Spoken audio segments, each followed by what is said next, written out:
Mutton কষা আশা করি বাড়িতে আপনারা অনেকবারই বানিয়েছেন, কিন্তু আজকের মটন কষাটা একটু অন্যরকমভাবে করছি। আশা করছি পুরো ভিডিওটার পাশে থাকবেন, আর ভিডিওটি ভালো লাগলে চ্যানেলটি সাবস্ক্রাইব করে বেল নোটিফিকেশনটা অন করে রাখবেন।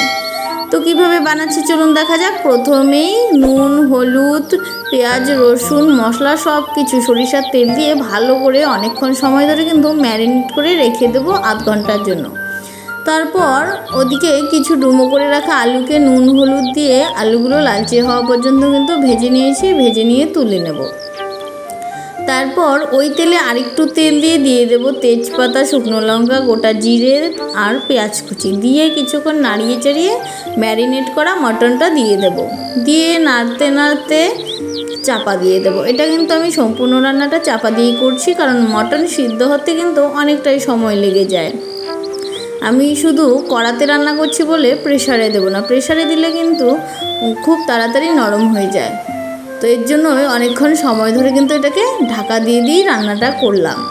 আর তারপর নাড়িয়ে চাড়িয়ে দিয়ে দিলাম একটা টমেটো ফালি করে, আরও কিছুক্ষণ কষিয়ে নিয়েছি।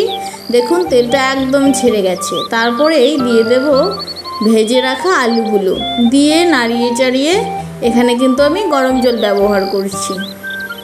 ফুটিয়ে নেওয়া গরম জল দিয়ে দিলাম, দিয়ে নাড়িয়ে চাড়িয়ে আবারও কিন্তু আমি চাপা দিয়ে দেব। তারপর চাপা দিয়ে দেবো, তারপর গরম মশলা দিয়ে নামিয়ে নেব। দারুণ